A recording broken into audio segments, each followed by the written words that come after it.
Student, welcome to you in all classes. कल आपने class 10 के चैप्टर नंबर 2 का पहला टॉपिक देखा, जिसमें अपने सत्याग्रह पर आंदोलन पर विचार व्यक्त किया गया।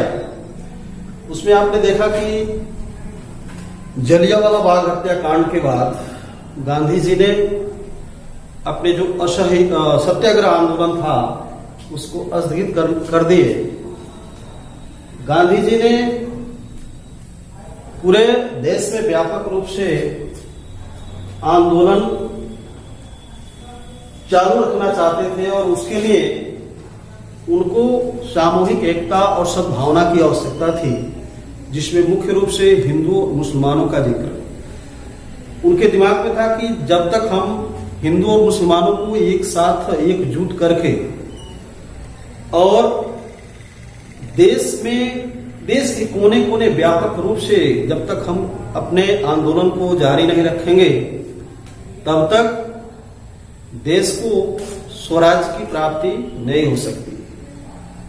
इसी तरह आपने कल देखा, पिछली वीडियो में आपने देखा कि मोहम्मद अली और शौकत अली के नेतृत्व में जो खिलाफत समिति बनाई गई थी, जो खिलाफत समिति का गठन किया गया, गांधी जी के लिए एक बहुत बड़ा अवसर प्राप्त हो गया और उन्होंने उस अवसर का उपयोग करते हुए हिंदू और मुसलमानों को एकजुट करने का प्रयास किया।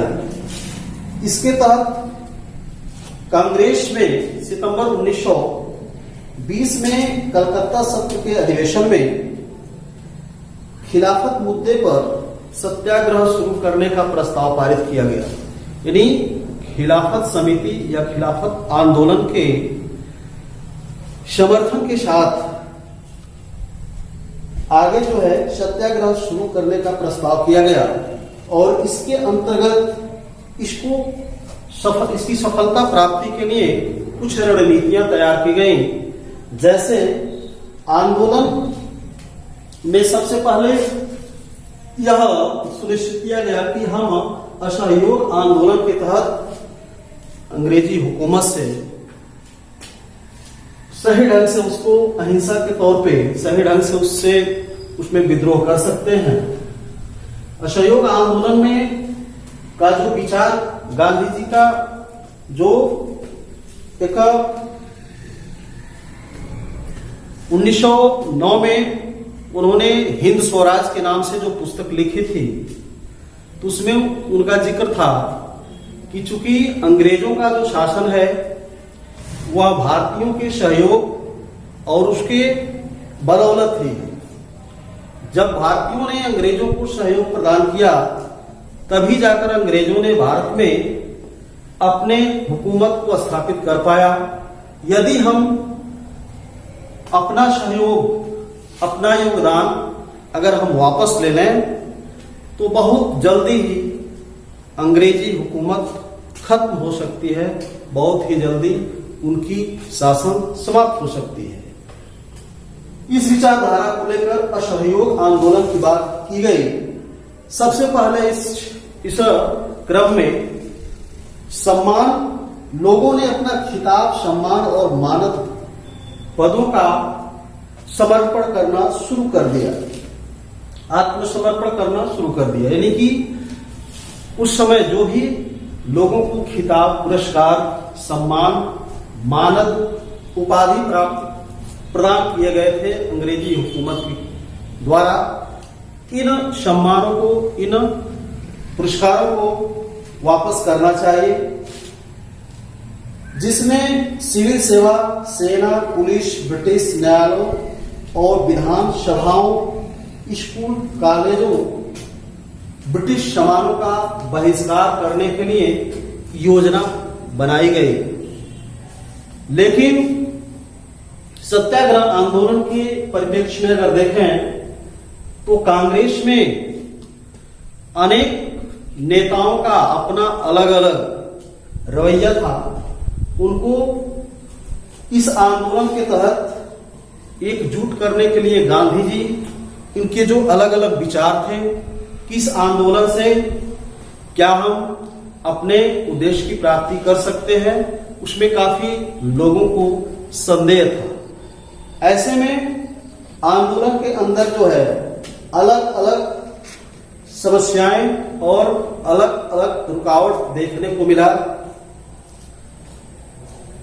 तो गांधी जी ने यह निर्णय लिया कि सरकार के दमन के मामले में सविनय अवज्ञा आंदोलन शुरू किया जाएगा और अंत में दिसंबर 1920 में नागपुर सम्मेलन के दौरान कांग्रेस द्वारा असहयोग आंदोलन अपनाया गया।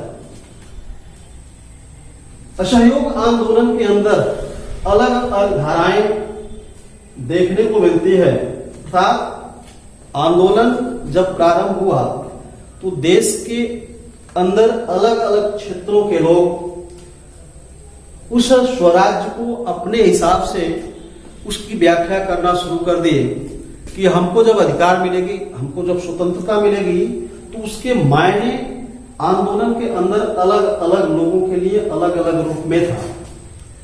अगर हम क्षेत्रों की बात करें, इसमें पहले नंबर पे शहरी क्षेत्रों में आंदोलन का क्या स्वरूप था, इस पे हम चर्चा करेंगे।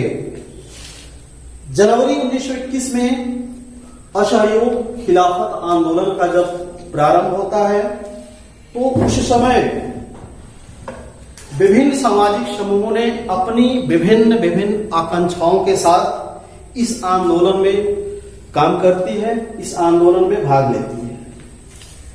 यह आंदोलन शहर की अगर बात करें तो यह आंदोलन जो है मध्यम वर्ग के लिए अधिक भागीदारी के साथ शुरू होती है, अर्थात मध्यम वर्ग की भागीदारी के साथ यह आंदोलन शहरी क्षेत्रों में शुरू होता है, जिसमें सबसे पहले छात्रों और शिक्षकों ने सरकारी स्कूलों से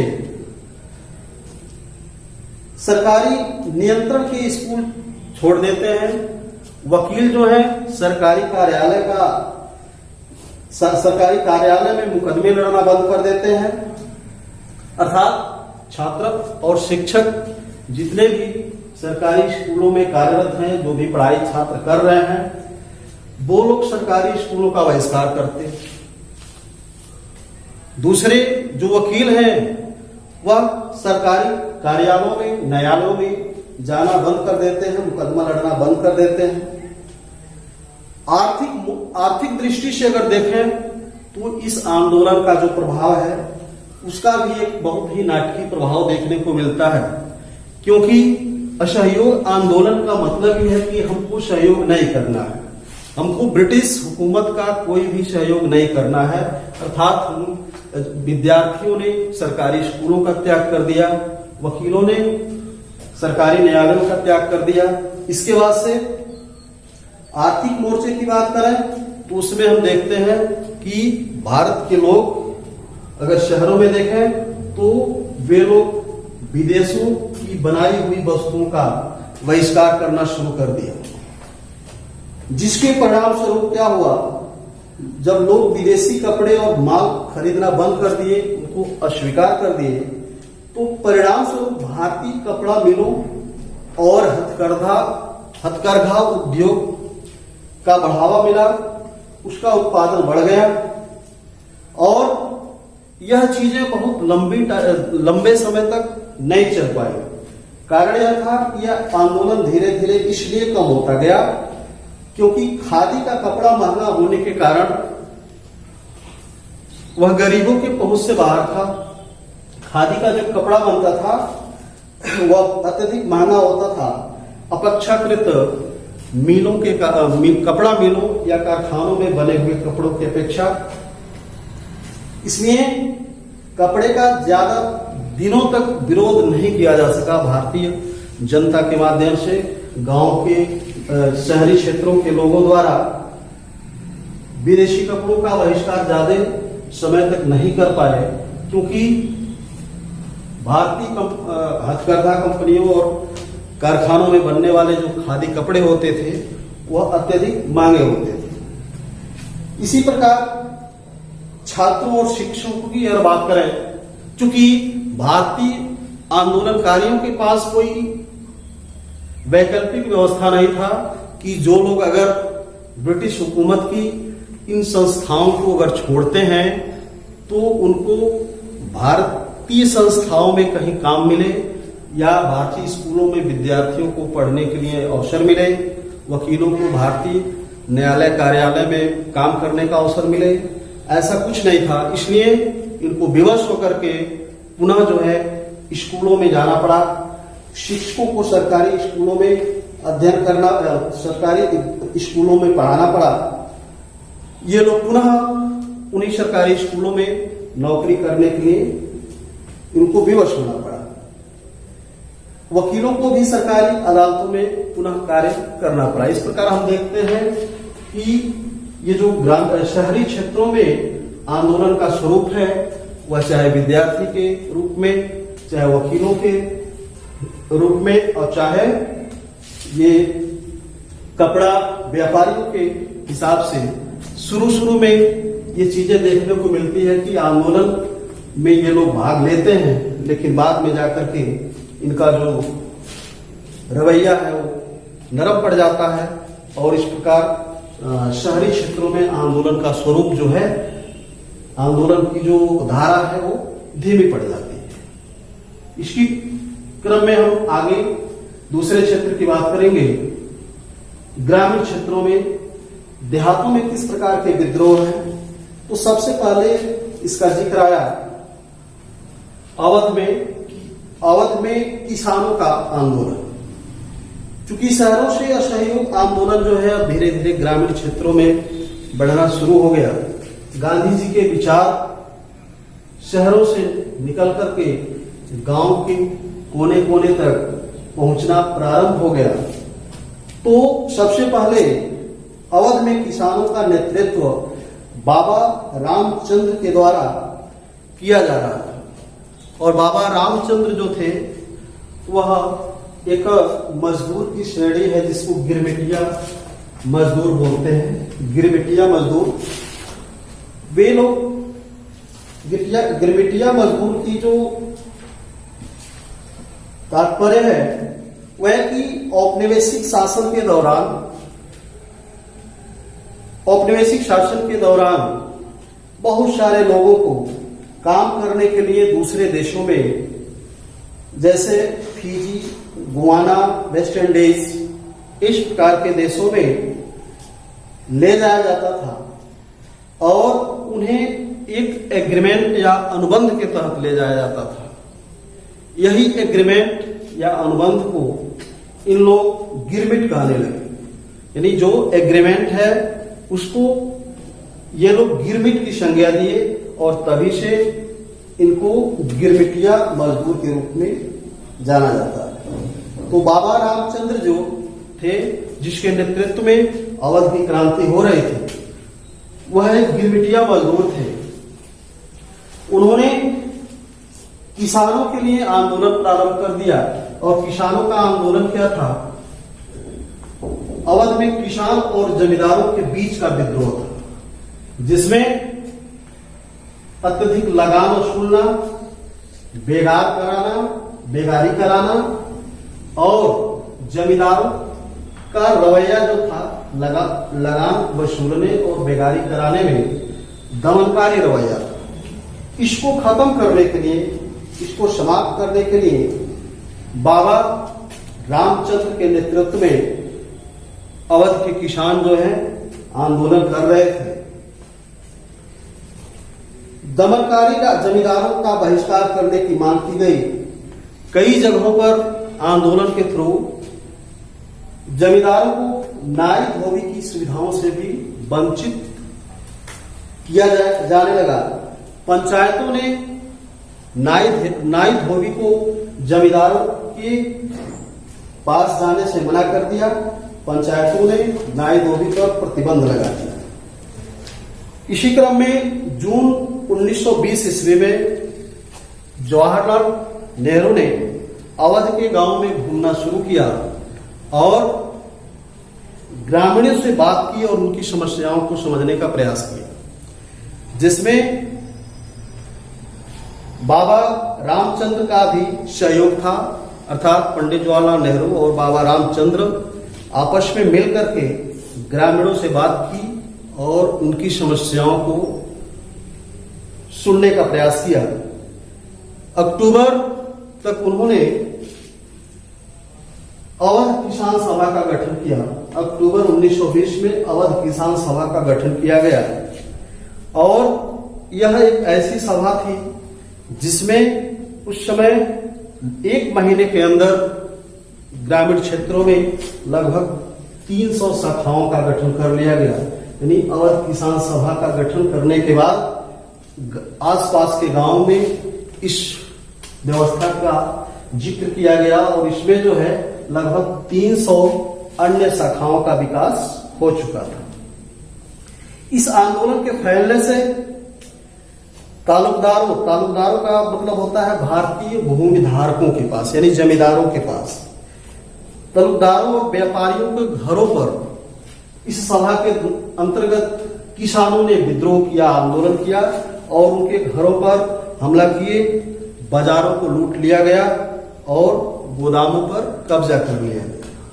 तो इस प्रकार आप देख रहे हैं गांवों में विद्रोह, जो असहयोग आंदोलन का जो स्वरूप है अवध के किसानों में ज्यादा देखने को मिल रहा है। और जहां पर बाबा सीताराम और पंडित जवाहरलाल नेहरू के नेतृत्व में अवध किसान सभा का गठन किया गया और उनके निर्देशन में आंदोलन की प्रक्रिया शुरू की गई।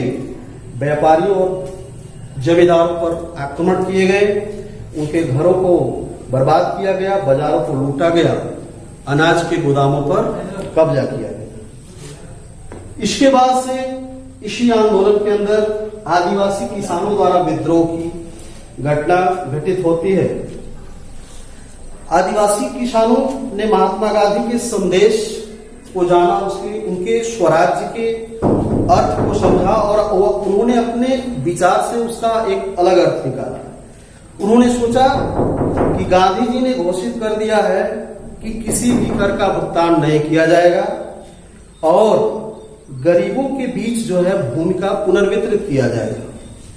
अर्थात आदिवासियों के मन में, आदिवासी क्षेत्रों में किसी जो लोग थे उनके मन में स्वराज्य का जो है उसका अलग ही अर्थ था कि उनका जो भी कर उनके ऊपर लगाया जा रहा है अब हमको कर नहीं देना है और गरीबों के बीच जो है भूमि का पुनर्वितरण होगा।